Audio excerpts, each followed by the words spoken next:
Hello everyone. આજના વિડીયોમાં આપણે સિમ્પલ ફ્યુચર ટેન્સ વિશે શીખીશું. સિમ્પલ ફ્યુચર ટેન્સ અને તેના ઉપયોગો. તો સિમ્પલ ફ્યુચર ટેન્સમાં ફર્સ્ટ પર્સન સિંગ્યુલર અને ફર્સ્ટ પર્સન પ્લુરલ. તો ફર્સ્ટ પર્સન સિંગ્યુલરમાં આઈ આવે છે, તમને ખબર છે. I will go. તો ફ્યુચર ટેન્સમાં હેલ્પિંગ વર્બ તરીકે વિલ નો ઉપયોગ થાય છે. I will go. વિલ મૂક્યા પછી પ્રેઝન્ટ વર્બ એટલે કે પ્રેઝન્ટ વર્બ ગો એનું પાસ્ટ વર્બ કે પાસ્ટ પાર્ટિસિપલ વર્બ મૂકવામાં આવતું નથી. પ્રેઝન્ટ વર્બ ગો મૂકવામાં આવે છે. તો આઈ વિલ ગો એટલે હું જઈશ. પ્લુરલમાં આઈ નું પ્લુરલ વી થશે. વી વિલ ગો, અમે જઈશું. ફ્યુચરમાં જે ક્રિયા થવાની છે એ ક્રિયાને જઈશું, બોલીશું, ખાઈશું એ પ્રમાણે દર્શાવી શકાય. માટે આઈ વિલ ગો એટલે હું જઈશ, વી વિલ ગો એટલે અમે જઈશું. તો ફ્યુચર ટેન્સમાં હેલ્પિંગ વર્બ તરીકે વિલ નો ઉપયોગ કરવામાં આવે છે. જ્યારે આગળ આપણે વિડીયોમાં શીખી ગયા છે પ્રેઝન્ટ ટેન્સ અને પાસ્ટ ટેન્સ. પ્રેઝન્ટ ટેન્સમાં હેલ્પિંગ વર્બ મૂકતા નથી. આઈ ગો ડાયરેક્ટ હું જઉં છું. પાસ્ટ ટેન્સમાં આઈ વેન્ટ હું ગયો હતો એટલે કે વી ટુ એટલે કે પાસ્ટ વર્બ મૂકવામાં આવે છે went. I went. Simple present ટેન્સમાં આઈ ગો કરતા પછી તરત જ વર્બ મૂકવામાં આવે છે. જ્યારે ફ્યુચર ટેન્સમાં કરતા લખ્યા પછી વિલ મૂકવામાં આવે છે, વિલ મૂક્યા પછી વર્બ મૂકવામાં આવે છે. આઈ વિલ ગો એટલે વિલ અહીંયા હેલ્પિંગ વર્બ થયું. પ્લુરલમાં વી વિલ ગો, અમે જઈશું. એવી રીતે સેકન્ડ પર્સનમાં યુ વિલ ગો, તમે જશો. પ્લુરલમાં પણ યુ વિલ ગો, તમે જશો. થર્ડ પર્સનમાં he she it will go. He will go એટલે તે જશે, શી વિલ ગો એટલે તેણીની જશે, દે વિલ ગો એટલે તેઓ જશે. તો ફ્યુચર ટેન્સમાં એક વસ્તુ તમને જાણવા મળી કે હેલ્પિંગ વર્બ પહેલેથી મૂકવામાં આવે છે, જે હેલ્પિંગ વર્બ તરીકે વિલ નો ઉપયોગ થાય છે. પહેલા હેલ્પિંગ વર્બ તરીકે આઈ સાથે સેલ અને વી સાથે પણ સેલ લખવામાં આવતું હતું, પણ અત્યારે મોડર્ન ઇંગ્લિશમાં આઈ સાથે અને વિલ સાથે પણ આપણે વિલ લખી શકીએ છીએ અને વિલ થી ચલાવી લેવામાં આવે છે. હવે આ વાક્યનું નેગેટિવ વાક્ય, નેગેટિવ શું થાય એ પ્રમાણે. તો આઈ will go, I will go નું નેગેટિવ વાક્ય બનાવવું છે. નેગેટિવ એટલે નોટ વાળું વાક્ય. આઈ વિલ ગો એટલે હું જઈશ. એનું negative I will not go, હું જઈશ નહીં. વી વિલ નોટ ગો, અમે જઈશું નહીં. યુ વિલ નોટ ગો, તમે જશો નહીં. યુ વિલ નોટ ગો, તમે જશો નહીં. હી વિલ નોટ ગો, તે જશે નહીં. શી વિલ નોટ ગો, તેણીની જશે નહીં. દે વિલ નોટ ગો, તેઓ જશે નહીં. તો નેગેટિવ સેન્ટેન્સ બનાવવા માટે પહેલેથી હેલ્પિંગ વર્બ આપેલું છે, માટે ફક્ત નોટ જ ઉમેરવામાં આવે છે. જ્યારે પ્રેઝન્ટ ટેન્સમાં નેગેટિવ બનાવવા માટે આઈ ગો એ પ્રેઝન્ટ ટેન્સ છે, તો એનું નેગેટિવ બનાવવા માટે હેલ્પિંગ વર્બ તરીકે ડુ નો ઉપયોગ કરવામાં આવે છે. I do not go. જ્યારે પાસ્ટ ટેન્સમાં હેલ્પિંગ વર્બ તરીકે ડીડ નો ઉપયોગ કરવામાં આવે છે. I did not go. Went નું ગો બની જાય જ્યારે ડીડ હેલ્પિંગ વર્બ તરીકે ઉપયોગ થાય ત્યારે. તે તમે આગળના પાસ્ટ ટેન્સના વિડીયોમાં શીખી ગયા છો. હવે આ વાક્યનું આપણે ઇન્ટ્રોગેટિવ વાક્ય બનાવવું છે. તો પ્રેઝન્ટ ટેન્સ અને પાસ્ટ ટેન્સ કરતા સિમ્પલ ફ્યુચર ટેન્સ વાક્યોનું ઇન્ટ્રોગેટિવ બનાવવું ઈઝી હોય છે. કેમ? કારણ કે એમાં પહેલેથી હેલ્પિંગ વર્બ આપેલું હોય છે. તો ઇન્ટ્રોગેટિવ બનાવવા માટે હેલ્પિંગ વર્બ જે વિલ છે એ વિલને શરૂઆતમાં લખવામાં આવે છે. શરૂઆતમાં એટલે will I go. I will go છે તો વિલ ને શરૂઆતમાં લાવી દઈશું, એટલે કે આઈ ની પહેલા લાવી દઈશું. તો વિલ આઈ ગો, શું હું જઈશ. વિલ વી ગો, શું અમે જઈશું. વિલ યુ ગો, શું તમે જશો. વિલ યુ ગો, શું તમે જશો. વિલ હી ગો, શું તે જશે. વિલ શી ગો, શું તેણીની જશે. વિલ ધે ગો, શું તેઓ જશે.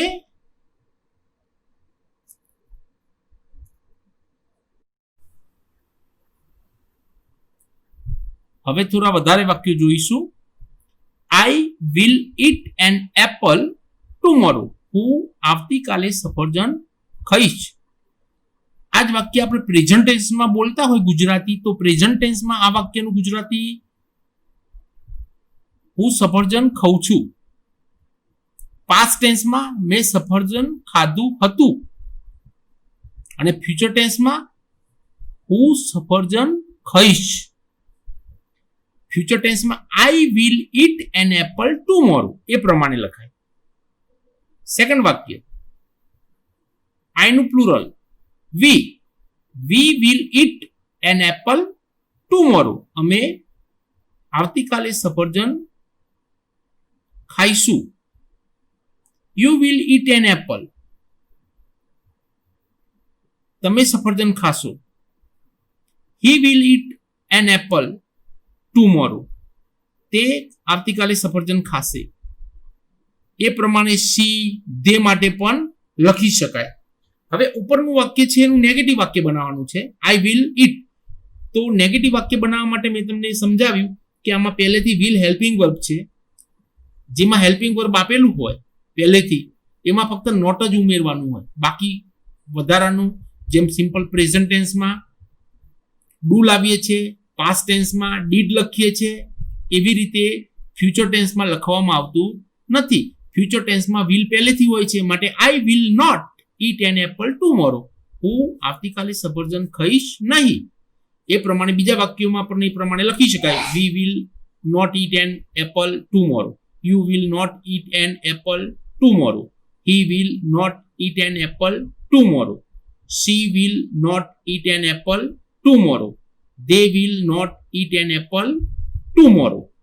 તો એ વાક્ય ઉપરના જેવા જ છે, ખાલી નોટ છે એટલે એનું ગુજરાતી તમને I will not eat an apple tomorrow કર્યું. એ પ્રમાણે હું આવતીકાલે સફરજન ખાઈશ નહીં.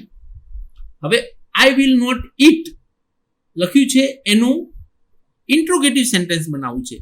તો ઇન્ટ્રોગેટિવ સેન્ટેન્સ બનાવવા માટે મેં તમને કીધું તે પ્રમાણે કે જેમાં હેલ્પિંગ વર્બ હોય, એ હેલ્પિંગ વર્બ ફક્ત કર્તા પહેલા મૂકી દેવાનું, એટલે કે શરૂઆતમાં મૂકી દેવાનું. તો વિલને ઉપાડીને પહેલા લખી નાખીશું, will I eat an apple tomorrow, શું આવતીકાલે સફરજન ખાઈશ.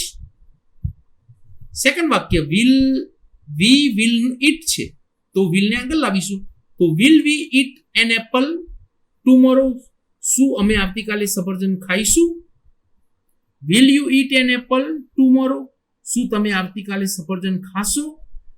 તે જ પ્રમાણે will he eat an apple tomorrow, will she eat an apple tomorrow, will they eat an apple tomorrow, આ પ્રમાણે લખી શકાય. તો ઇન્ટ્રોગેટિવ સેન્ટેન્સમાં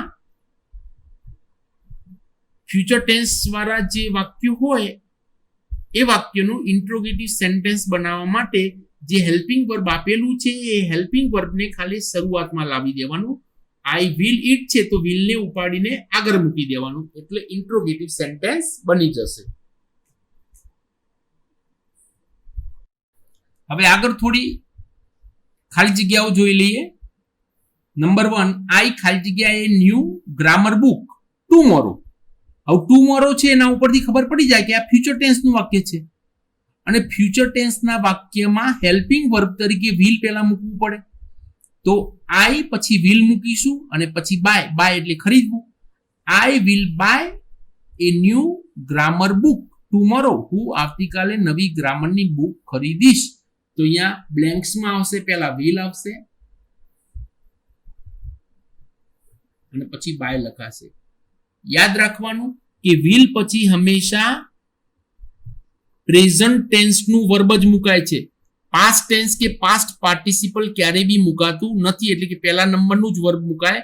બાય, બોટ, બોટ, તો એમાં પહેલા નંબરનું પ્રેઝન્ટ વર્બ બાય આવે, તો શરૂઆતનું જે વિલ પછી હંમેશા બાય જ મુકાય. સેકન્ડ બ્લેન્ક્સ, ટુમોરો વી ખાલી જગ્યા એ હોલિડે, એટલે કે આવતીકાલે અમારે રજા હશે. હેવ નો મતલબ શું થાય? હેવ ઘણી જ રીતે વપરાય છે, પણ અહીંયા હેવ વર્બ તરીકે વપરાયું છે. જ્યારે હેવ વર્બ તરીકે ઉપયોગ કરવામાં આવે છે ત્યારે એનો મતલબ થાય છે ની પાસે હોવું અથવા અમારી પાસે હશે, એ પ્રમાણે થાય જ્યારે એનો વર્બ તરીકે ઉપયોગ કરવામાં આવે ત્યારે. Tomorrow we will have, we will have a holiday, અમારે આવતીકાલે રજા હશે.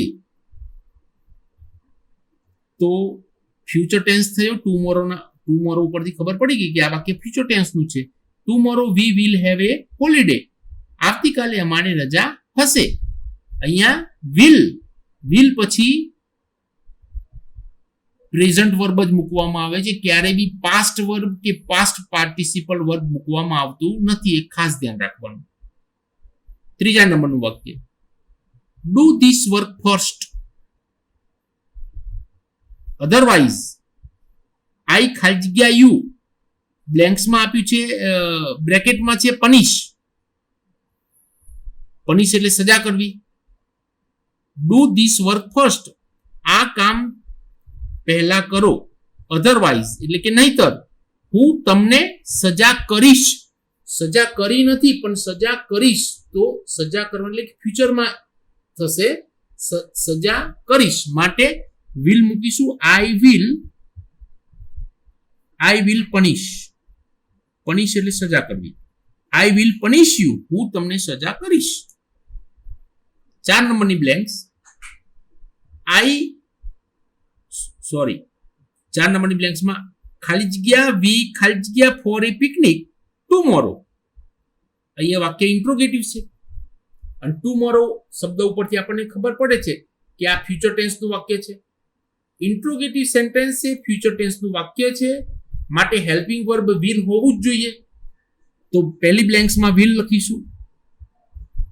વિલ, અને જ્યાં વિલ આવેલું હોય વાક્યમાં એમાં હંમેશા પ્રેઝન્ટ વર્બ જ મુકાય. વર્બમાં પાસ્ટ ટેન્સ કે પાસ્ટ વર્બ કે પાસ્ટ પાર્ટિસિપલ વર્બ મુકાતું નથી. તો will we go for A picnic tomorrow, શું અમે આવતીકાલે પિકનિક માટે જઈશું? 5 number, tomorrow is A holiday, આવતીકાલે રજા છે.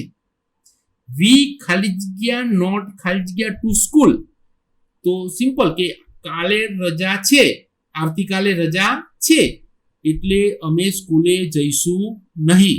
એટલે કે આવતીકાલની વાત થાય છે કે જે ફ્યુચરમાં કરવાના છે. અને નેગેટિવ વાક્ય છે તો નેગેટિવમાં હેલ્પિંગ વર્બ તરીકે વિલ હોય જ છે ફ્યુચર ટેન્સમાં. વી વિલ નોટ અને વિલ વાળું વાક્ય છે એમાં પ્રેઝન્ટ વર્બ જ મુકાય છે go. We will not go to school, અમે આવતીકાલે સ્કૂલે જઈશું નહીં. 6 નંબરની બ્લેન્ક્સ, હી ખાલી જગ્યાએ ન્યૂ બુક નેક્સ્ટ વીક. તો નેક્સ્ટ વીક એટલે આવતા અઠવાડિયે. આવતા અઠવાડિયે તો બુક ખરીદશે એ ટાઈપનું થશે. તો ખરીદશે એટલે ફ્યુચર ટેન્સ થઈ ગયો. તો ફ્યુચર ટેન્સમાં હેલ્પિંગ વર્બ વિલ ઓલવેજ લખાય જ છે. તો હી વિલ